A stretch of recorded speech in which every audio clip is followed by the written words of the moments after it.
Friends, welcome back to my channel. मैं हूं आपकी फ्रेंड वर्षा। आज की इस वीडियो में यहाँ पर हम बात करेंगे बीएड एंट्रेंस एग्जाम के कॉमर्स के प्रैक्टिस सेट की। तो स्टार्ट करते हैं। वीडियो आपको पसंद आए तो लाइक कीजिए, फ्रेंड्स के साथ शेयर कीजिए और किसी भी तरह की कोई भी क्वेरी हो तो ज़रूर बताइएगा। देखिए, क्वेश्चन स्टार्ट करते हैं। यहाँ पर हमारा क्वेश्चन है, sacrificing ratio is used at a time of. अब जो सेक्रीफाइसिंग रेशियो है वो कब यूज़ किया जाता है? एडमिशन के टाइम पर, रिटायरमेंट के टाइम पर, डेथ के टाइम पर, या फिर फर्म का डिसोल्यूशन होगा तब? बताइए, सेक्रीफाइसिंग रेशियो कब आप कैलकुलेट करेंगे? देखिए, सेक्रीफाइसिंग का मतलब क्या होता है, आप अपना शेयर किसी और को दे रहे हैं। तो रिटायरमेंट में तो आप किसी को नहीं दे रहे, वो अपना शेयर लेके जाएगा। डेथ में भी वो अपना शेयर लेके जाएगा। और डिसोल्यूशन ऑफ फर्म में भी जो पार्टनर है अपना अपना शेयर लेंगे। आप अपना शेयर कब दोगे? जब कोई नया पार्टनर आएगा। ठीक है, तो ऑप्शन ए यहाँ पे क्या हो जाएगा? राइट हो जाएगा। आई होप क्लियर है क्वेश्चन।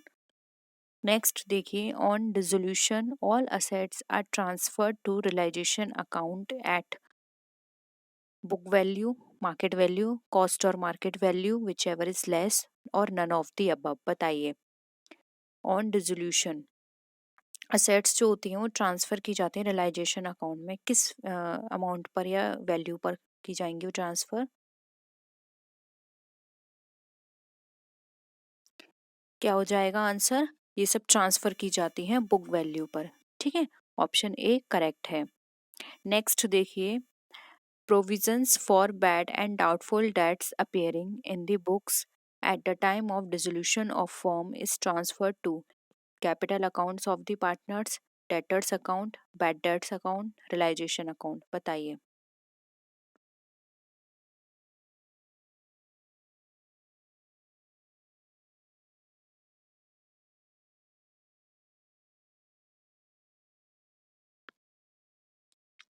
कहाँ ट्रांसफर किए जाएंगे ये सब?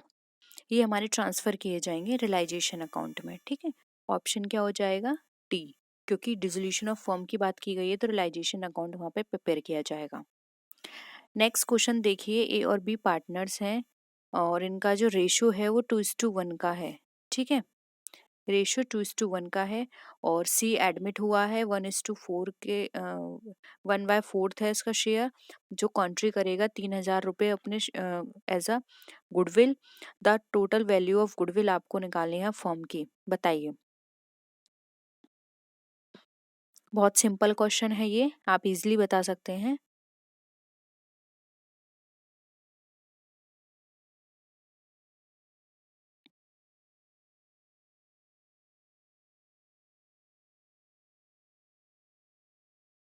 देखिए, 1/4 लेकर आ रहा है, पार्ट उसका कितना है? 1/4, और 3,000 रुपये गुडविल ला रहा है। तो आप 3,000 में 1/4 कर दीजिए। इसका इससे मल्टीप्लाई करेंगे 4 का तो कितना निकल कर आ जाएगा? 12,000। ऑप्शन बी, टोटल 12,000 की गुडविल है। इसका 1/4 है, या फिर आप इसको क्रॉस चेक भी कर सकते हैं। 12,000 का 1/4 निकाल लीजिए, तो यहाँ पर आपका कितना निकल कर आ जाएगा? इसको आप काटेंगे तो आपका 3,000 निकल कर आ जाएगा। ठीक है, आप इसको क्रॉस चेक भी कर सकते हैं। नेक्स्ट देखिए, ए एंड बी पार्टनर्स हैं फर्म में, उनका जो प्रॉफिट शेयरिंग रेशो है 3:2 का है। एक्स एडमिट हो रहा है एज अ पार्टनर 1/3 शेयर के लिए। न्यू प्रॉफिट शेयरिंग रेशो आपको कैलकुलेट करना है। ओके, चलिए आप लोग कैलकुलेट करिए, फिर बाद में मैं आपको कैलकुलेट करके बताती हूँ। पहले आप लोग कैलकुलेट करिए।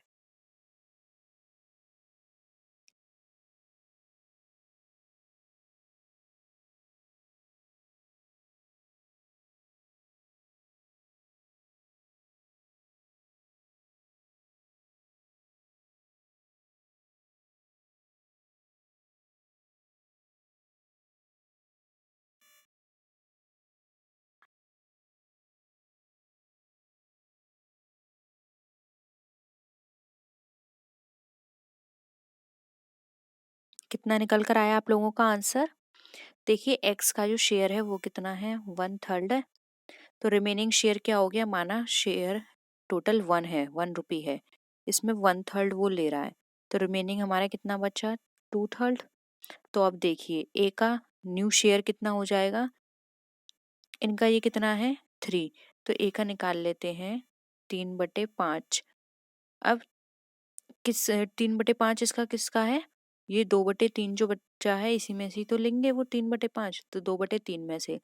तो आप इसको इससे मल्टीप्लाई कर दीजिए। 2 तिया कितना होता है, 3 दूनी 6, 5 तिया 15।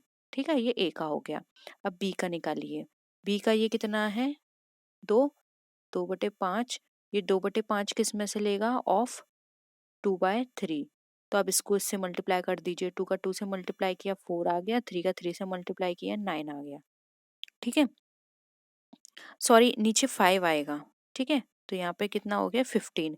तो ये ए का निकल आया 6/15 और बी का निकल आया यहाँ पे हमारा 4/15।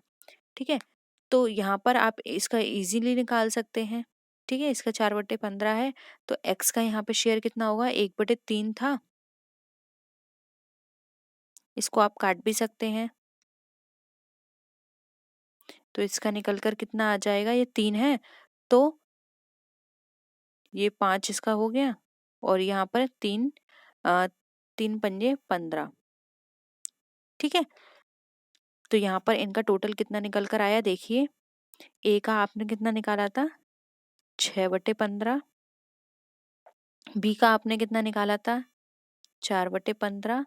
और इसका कितना आता है, 1/3। तो 1/3 अगर आप निकालेंगे तो इसको आप ऐसे भी बोल सकते हैं, 1/3 की जगह आप इसको ऐसे भी लिख सकते हैं, 5/15। क्योंकि इसको आप काटेंगे तो ये भी आपका क्या कहेगा, 1/3 ही होगा, तो आप 5/15 भी लिख सकते हैं।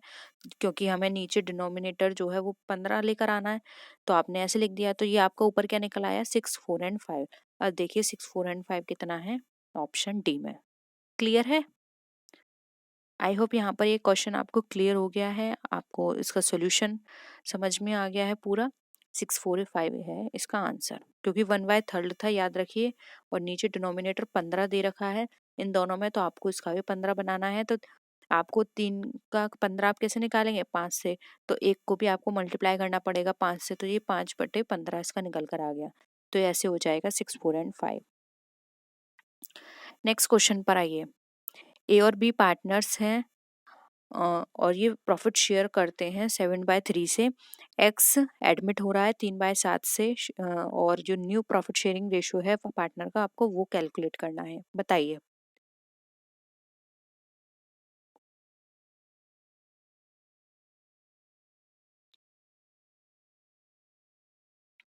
एक्स का शेयर है 3/7, तो सेम वैसे ही करिए। माना प्रॉफिट 1 है, इसमें से 3/7 को आप माइनस करेंगे तो कितना निकल कर आएगा, 4/7।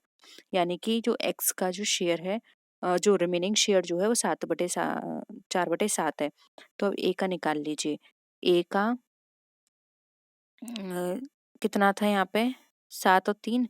तो आप इसको ऐसे लिख बोल सकते हैं, 7/3 किस में से लेंगे, 4/7 में से।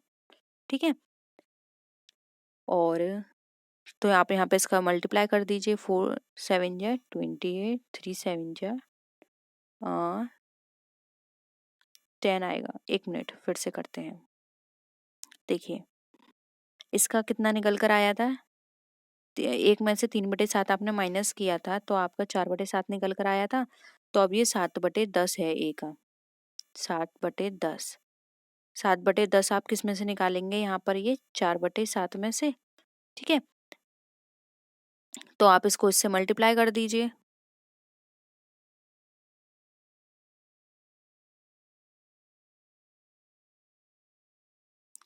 कितना आ गया आप लोगों का आंसर, 28, 27 आ जा गया, 2870।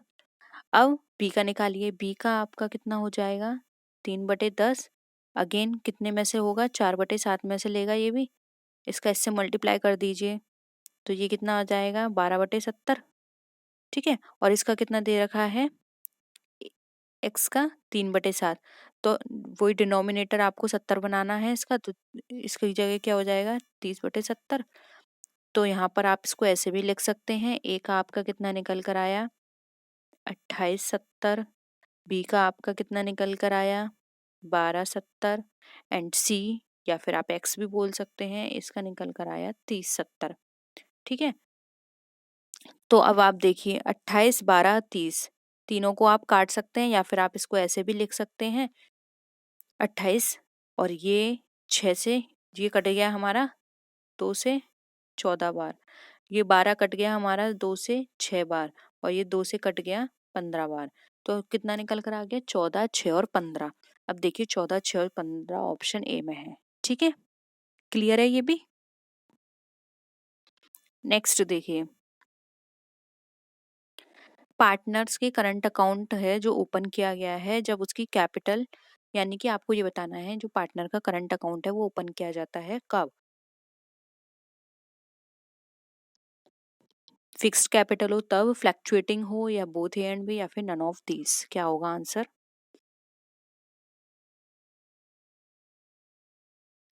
देखिए आंसर हो जाएगा ए, जब उसकी फिक्स्ड कैपिटल होती है तो पार्टनर का जो करंट अकाउंट है वो ओपन किया जाता है। ठीक है, नेक्स्ट देखिए, realization account is personal account, nominal account, real account, या none of these. Realization account क्या है? देखिए रियलाइजेशन अकाउंट में हम क्या करते हैं, जितने भी एक्सपेंडिचर्स होते हैं, लॉस होते हैं, उनका ट्रीटमेंट करते हैं। तो इसका जो नेचर क्या है, किस तरह का है, नॉमिनल अकाउंट का है। ऑप्शन बी यहाँ पे करेक्ट है। नेक्स्ट क्वेश्चन देखिए, goodwill is nothing more than the probability that the old customers will resort to the old place who states this statement. बताइए।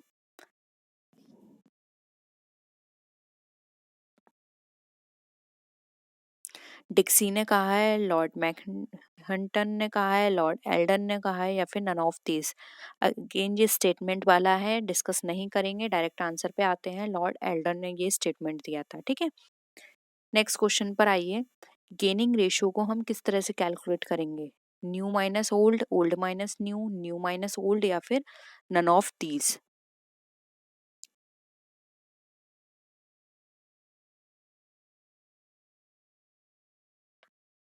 देखिए यहाँ पर आप ऑप्शन ए एंड सी सही है, वो सॉरी एक्शन, जो ऑप्शन है ए एंड सी सेम है, तो आप एक ऑप्शन को काट दीजिए। अब आप तीन ऑप्शंस में से बताइए क्या होगा आंसर। देखिए बहुत शॉर्ट में आप इसको समझिए। गेनिंग कब होगा, कोई भी चीज आपको गेन कब हो रही है? जब पहले कम मिलती थी अब ज्यादा मिल रही है, और अब ज्यादा मिल रही है। तो आपको पता है जब हम किसी चीज को माइनस करते हैं तो ज्यादा में से कम वाले घटाते हैं, तो अब न्यू वाले में से हम पुराने वाले को घटाएंगे। ऑप्शन ए राइट आंसर हो जाएगा, सिंपल है।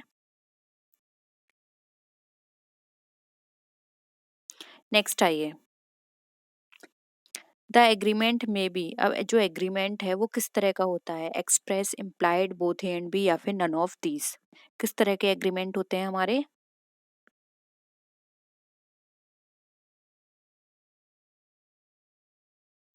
देखिए यहाँ पर अगर हम एग्रीमेंट्स की बात करें तो एग्रीमेंट्स जो होते हैं वो हमारे एक्सप्रेसिव भी हो सकते हैं, इम्प्लाइड भी हो सकते हैं। ये पार्टनर्स की म्यूचुअल अंडरस्टैंडिंग पे बेस्ड होता है, इसमें कोई कंपल्शन नहीं है कि आपका जो है एग्रीमेंट है एक्सप्रेसिव होना चाहिए या फिर इम्प्लाइड होना चाहिए। ठीक है, तो बोथ एंड भी यहाँ पे राइट आंसर हो जाएगा, ऑप्शन सी। नेक्स्ट देखिए, बिजनेस इंक्लूड्स, बिजनेस में क्या चीज इंक्लूड होती है? ट्रेड, प्रोफेशन, ऑक्यूपेशन, या फिर ऑल ऑफ दीज।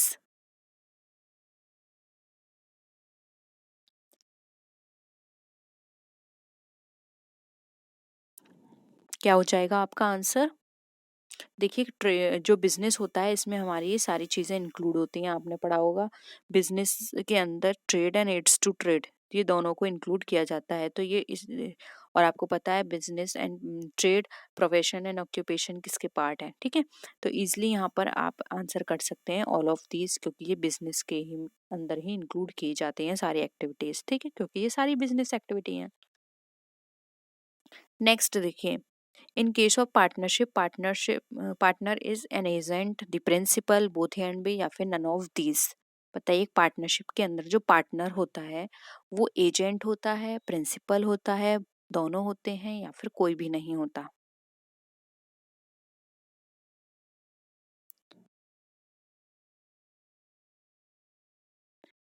क्या हो जाएगा answer? C, both A and B.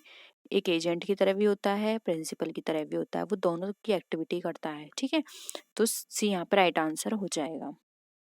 Next देखिए, the business of the firm में बी कैरिड ऑन बाय। अब जो बिजनेस होता है फर्म का वो किसके द्वारा किया जाता है? सभी पार्टनर्स के द्वारा, any one of them acting for all, या फिर बोथ ए एंड बी, या फिर नन ऑफ द अबव। बताइए।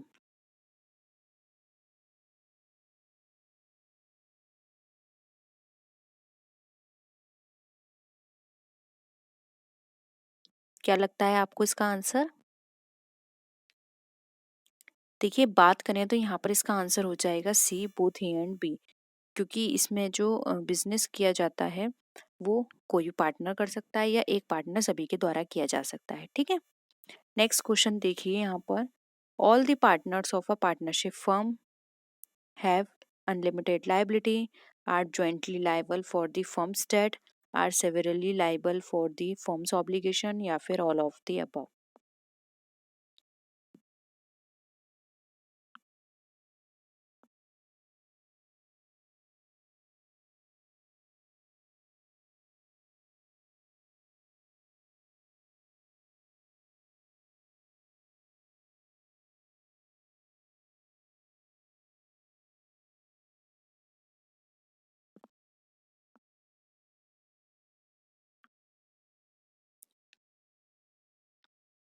देखिए, यहाँ पे पार्टनर्स, सभी पार्टनर्स के बारे में बताया गया है, तो आप सबको पता है अनलिमिटेड लाइबिलिटी होती है सबकी, जॉइंटली लाइबल होते हैं सभी डेब्ट्स के लिए जो भी फर्म के बनते हैं, और सेवरली लाइबल्स होते हैं फर्म्स की ऑब्लिगेशंस के लिए। तो ये जितने भी ऑप्शंस आपको दे रखे हैं सारे सही हैं, तो ऑल ऑफ द अबव यहाँ पे राइट आंसर हो जाएगा। ठीक है, क्योंकि कोई भी पार्टनर ऐसा नहीं है कि वो सिर्फ प्रॉफिट्स के लिए है माइनर को छोड़ के।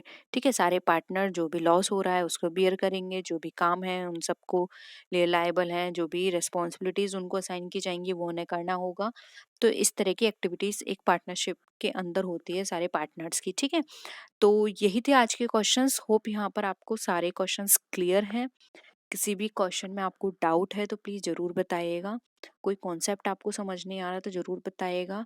किसी ने मुझे मैसेज किया था कि टाइप्स ऑफ पार्टनर्स एक बार डिस्कस कर दीजिए, तो हम उसको भी डिस्कस कर देंगे। उसके अलावा आपको और किसी टॉपिक पे प्रॉब्लम लगती है तो आप कमेंट सेक्शन में ज़रूर बता सकते हैं। ठीक है, तो नेक्स्ट वीडियो में मिलते हैं, तब तक के लिए टेक केयर, बाय बाय।